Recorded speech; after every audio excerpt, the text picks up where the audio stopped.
Hey guys! So the 2023 SAG Awards are on Monday the 27th of February, so it's time for me to give you my predictions as to who I think the winners are going to be. I'm not going to be predicting the SAG TV nominations just because I haven't watched a whole lot of TV this past year, but if that's something you do want me to do in the future, do let me know in the comment section down below. And yes, I will be doing my usual morning after live stream reactions video to the SAG winners, so yeah, if you don't want to miss that, click subscribe and yeah, follow me on social media. We do get the BAFTAs before we get the SAGs this year, so it will be interesting to see if the winners match up, BAFTAs and SAGs in the acting categories. I'm not predicting that they will. I'm anticipating there to be one or maybe two that don't match up with BAFTA and SAGs. But yeah, we'll see. All right, so let's dive right in. I'm gonna start things off with the easiest category to predict for the SAGs this year, which is Best Supporting Actor. I have zero doubt in this category. It's gonna go to Ke Quan for Everything Ever All at Once. He is our sweeper of the year. I'm not expecting him to miss a BAFTA, and that's where he's more vulnerable to lose. I'm predicting him to win at BAFTA, I'm predicting him to win at SAG. Paul Dano and Eddie Redmayne are just happy to be here. If someone were to surprise here, it would probably be one of the Banshees boys, but I'm not predicting that to happen. If it did happen, it would be a gag at this point. But yeah, Ke Quan is the safest prediction of the SAG Awards this year, so yeah, I'm going with him. Best Supporting Actress. All signs indicate that this is gonna go to Angela Bassett. But if BAFTA throw us a curveball, like say Kerry Condon wins the BAFTA, will that affect the outcome at SAGs? It's hard to say, but I'm leaning more towards no. Bassett has already collected the Golden Globe and the Critics' Choice Awards so far, and if she does win the BAFTA, then it is over. She is just gonna collect every trophy all the way to the Oscar. I'm convinced that if she does win at BAFTA, then yeah, she's just gonna sweep everything. But say someone like Kerry Condon wins a BAFTA, I still think Bassett can still win at SAG and subsequently the Oscars. I have a feeling though, because it's actors choosing at SAG, that it's gonna go to Angela Bassett. Actors love Angela Bassett. She's very well respected. She's had this long, amazing career, longer than Kerry Condon's as well. This is actually her first individual acting nomination at SAG for a feature film. She has had two previous TV movie nominations for Ruby's Bucket of Blood and Betty and Coretta, but she has won a SAG award previously as part of the Ensemble for the first Black Panther movie. And just to point out, Black Panther Wakanda Forever isn't nominated for Best Ensemble this year. She may only have 22 minutes of screen time in Black Panther Wakanda Forever, but Angela Bassett doesn't waste a second of it. She commands your attention in every scene that she's in, and her gravitas is just unignorable. Every scene that she's in feels like a clip that they would show at the Oscars. But yeah, like I said, if Bassett wins the BAFTA, then it's over. That's her biggest hurdle. But if someone like Kerry Condon should win at BAFTA, then we will have a race. It'll be a photo finish when it comes to the Oscars. Kerry Condon is the dark horse in this category, in my opinion, but I'll talk more about Kerry Condon in my final Oscar predictions video. If you don't want to miss that, don't forget to click the subscribe button. Hong Chau, I'm just so happy to see is here. Like, she had a rocky start this award season with the Golden Globe and Critics' Choice snubs,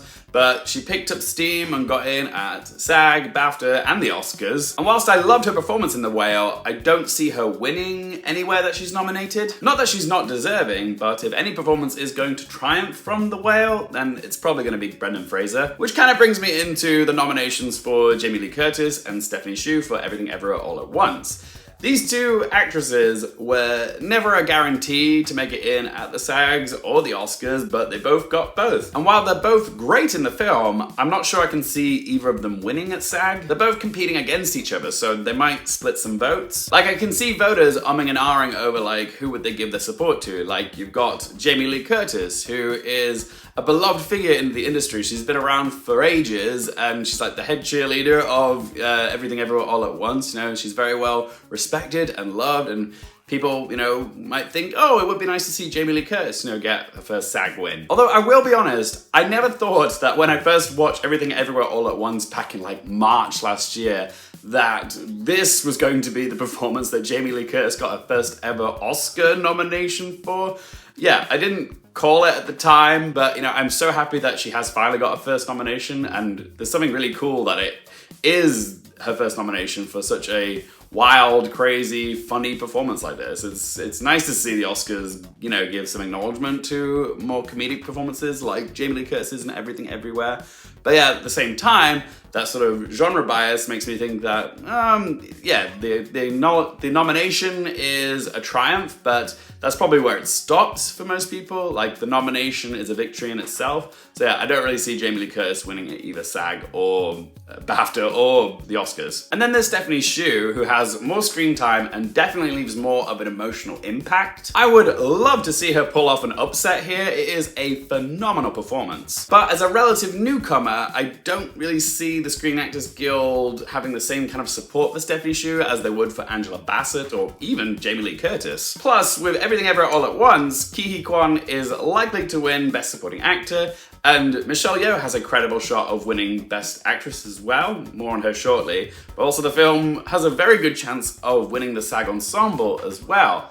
So it's very likely that Jamie Lee Curtis and Stephanie Hsu are gonna, be on the stage anyway, accepting an award as part of the ensemble later in the night, which makes me think, would the Screen Actors Guild want to acknowledge one of them twice, once for SAG Ensemble and once for Supporting Actress, as well as the extra wins for Ke Huy Quan and Michelle Yeoh? It just seems very excessive to give that many wins to Everything Everywhere All at Once at SAG. It would definitely break some records if it did. So with a likely win for SAG Ensemble for Everything Everywhere All at Once, they can honor more people by giving Best Supporting Actress to either Angela Bassett or Kerry Condon or Hong Chau, because Stephanie Hsu and Jamie Lee Curtis will probably be on the stage at some point that night anyways. So my prediction is they will probably go with the renowned Angela Bassett for Black Panther: Wakanda Forever. That's who I'm putting my prediction on. Best Actor in a Leading Role.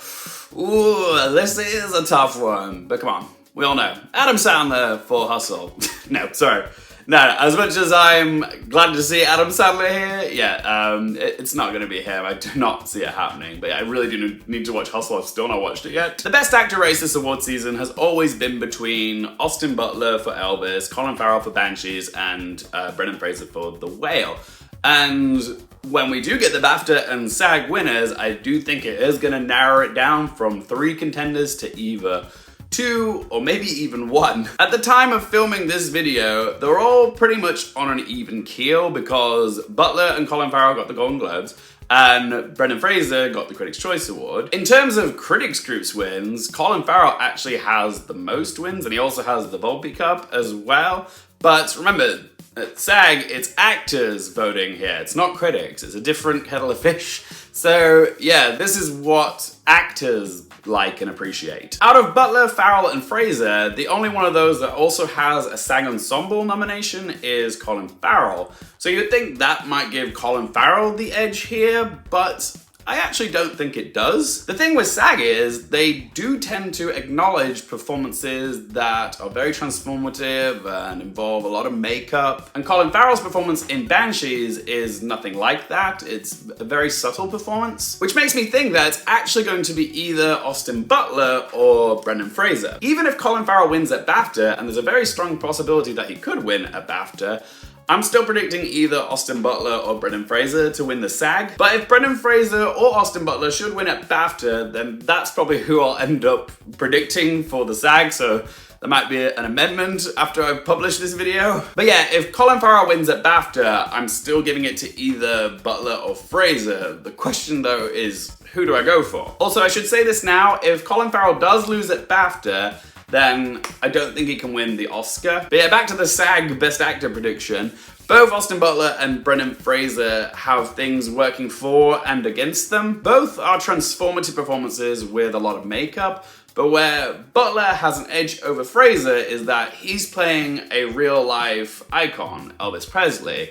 And the SAGs do tend to acknowledge, performances of people playing notable historical figures, like Rami Malek playing Freddie Mercury in Bohemian Rhapsody, Gary Oldman playing Winston Churchill in Darkest Hour, Daniel Day-Lewis playing Abraham Lincoln in Lincoln, and it also applies to Best Actress as well, with Jessica Chastain playing Tammy Faye Baker in The Eyes of Tammy Faye, Renee Zellweger in Judy, and even Viola Davis playing Ma Rainey in Ma Rainey's Black Bottom. Whereas Brendan Fraser is playing a fictional character. But one thing that Austin Butler and Brendan Fraser both share is that they have both been 2 of the most discussed performances of the entire year. But what Brendan Fraser has, which Austin Butler doesn't have, is a comeback narrative. And typically at SAG, they do tend to honor older nominees. Brendan Fraser is 54 years old and Austin Butler is 31. So right now, Austin Butler is being welcomed into the club, whereas Brendan Fraser is being welcomed back into the club after like a 10-year absence from the limelight. Also, one recent thing to bring up is that after the Golden Globes, with Austin Butler's acceptance speech, where he's kind of still doing his, Elvis voice impersonation, a lot of people are wondering, is that gonna affect voters in some way, that he's still kind of in character? Like, are some people just gonna be looking at that and going, come on, man, snap out of it. Whereas you compare that to Brendan Fraser's acceptance speech at the Critics' Choice, which was very emotional, it went viral. People really love those moments of overwhelmed emotional gratitude, which, Brendan Fraser was really giving. So that could really give Brendan Fraser a boost going into the SAGs. Brendan Fraser has also had a substantially longer career than Austin Butler's. So they may want to celebrate Brendan Fraser for his entire career, rather than acknowledge Butler, who has a star-making turn as Elvis, but his career is just really taking off now. Like, he's in the club now, and he's gonna get a lot more roles and opportunities in the future,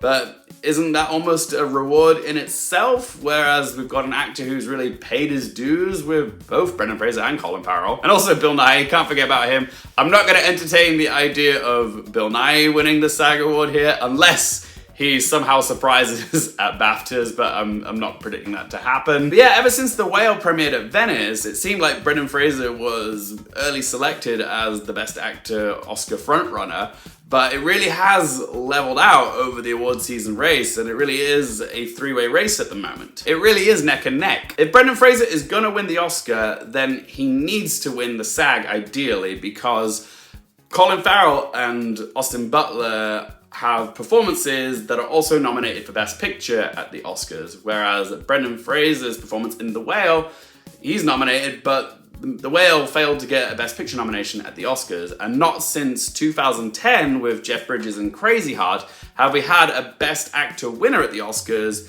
whose performance wasn't in a film that was also nominated for Best Picture. Even Gary Oldman's film The Darkest Hour got nominated for Best Picture. If Austin Butler is going to win the Oscar, then he needs either the SAG or BAFTA win, one or the other, or both. If he misses both, then sorry, it's just not his time, I'm afraid. I will rule him out at that point. So yeah, I can see the SAG going to either Austin Butler or Brendan Fraser. Farrell winning at SAG would kind of be a surprise, actually, but if Farrell does win at SAG and BAFTA, then the Oscar's his. And even if he just wins the BAFTA and still loses the SAG to say Fraser, he still has a very strong chance of taking home the Oscar. One thing's for sure though, by the time we know who the BAFTA and SAG winners are for Best Actor, we will be able to whittle it down from 3 contenders to either 2 or 1. But who it's gonna be, nobody really knows right now because there's several outcomes that could occur here. But when it comes to predicting the SAG, my gut is telling me to go with Brendan Fraser. It ticks so many boxes that actors love. Like, it's a transformative performance of a lot of makeup. It's also a very emotionally stirring performance. The last 10 minutes of The Whale left so many people crying because of Brendan Fraser's performance. Fraser has the comeback narrative, he's about the right age, he has industry support,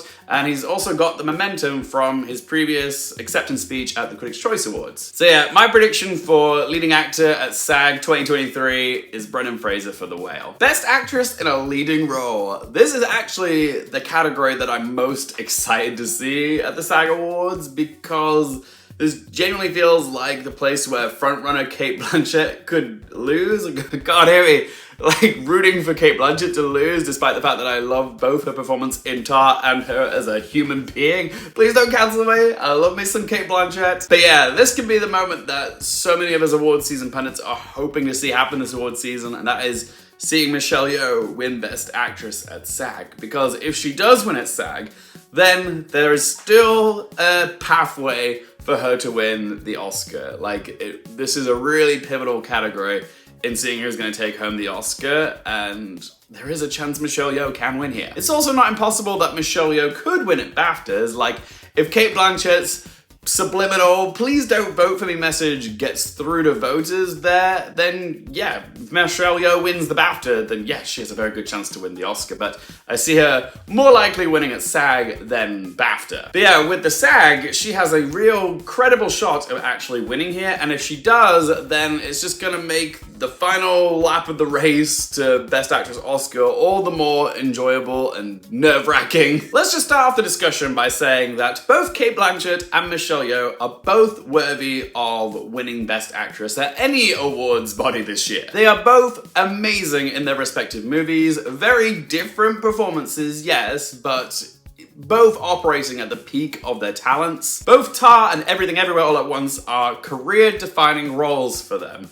So I'd be happy to see either one of them win because it's deserved. Gosh, you know what I really want to see is a tie for Best Actress on Oscars night, but I don't think it's gonna happen. But when it comes to the SAGs, Cate Blanchett can absolutely win here. She is beloved by actors. She has been nominated at SAG numerous times, just last year for Nightmare Alley. And the last time that she won at SAG was in 2014 for her leading performance in Blue Jasmine. She's won 3 SAG awards, I believe. Correct me if I'm wrong, but she's won once for Blue Jasmine, once for Aviator, and once as part of the ensemble for Lord of the Rings. She has the momentum. She has the earth-shaking performance. She won at Critics' Choice as well, where many were predicting Michelle Yeoh would prevail. So yeah, she can win SAG, and if Cate Blanchett does win BAFTA and SAG, then it's pretty much over for Michelle Yeoh. But SAG loved Everything Everywhere All at Once. They gave it 4 individual acting nominations along with SAG Ensemble. They love this movie, and let's face it, Michelle Yeoh is this movie, okay? It's her story, her character journey, it's her shining moment. It feels like this is the role that her career was building up to, you know, a combination of decades worth of hard work and so many amazing movies, and yet not getting any acknowledgement like for awards previously. Cate Blanchett has been celebrated numerous times by SAG, but they've never really taken a moment to acknowledge another icon of the silver screen, and that's Michelle Yeoh. She's only ever had 1 SAG nomination, and that was part of the ensemble for Crazy Rich Asians. The fact that she's also been overlooked for films like Memoirs of a Geisha and Crouching Tiger, Hidden Dragon is shameful, so Michelle Yeoh does have a way overdue for recognition narrative working in her favor. So we've got 2 equally deserving performances of Cate Blanchett and Michelle Yeoh. Actually saying that, there's another performance that's absolutely deserving, and that is Danielle Deadwyler for Till. And part of me would love to see them surprise here and give Danielle Deadwyler the win for Till, you know, to make up for that egregious Oscar snub.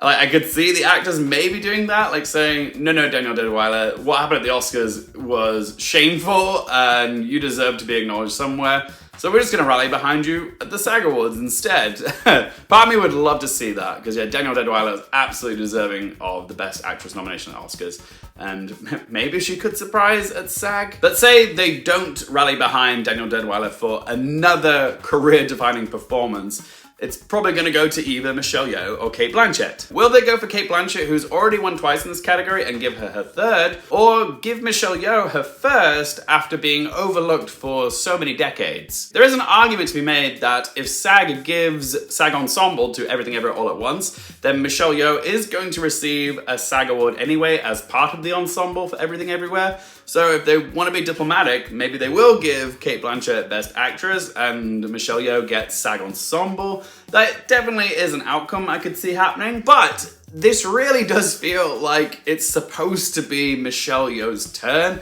and I do think they're gonna want to give her her own moment. I just think that actors will understand what this role means to Michelle Yeoh and her career, that it's the definitive performance of her career, and they won't want to miss the opportunity to celebrate that. Like, it's not just a very much deserved win for an amazing leading performance in Everything Everywhere, it's a performance to celebrate everything that Michelle Yeoh has done over her very long, impressive career. And I hate to say it, but we all know that Cate Blanchett is gonna have many more roles in the future, probably loads more Oscar nominations as well. This is Michelle Yeoh's 1st, which is kind of shocking when you think about it, because everybody knows who Michelle Yeoh is, but this is their chance to really celebrate another icon of the industry and have the first ever Asian woman to win Best Actress in a leading role at the SAGs. Okay, yeah, it's a history-making win, and I think they might just take it. This category really is a coin flip for me. I can see it going either way,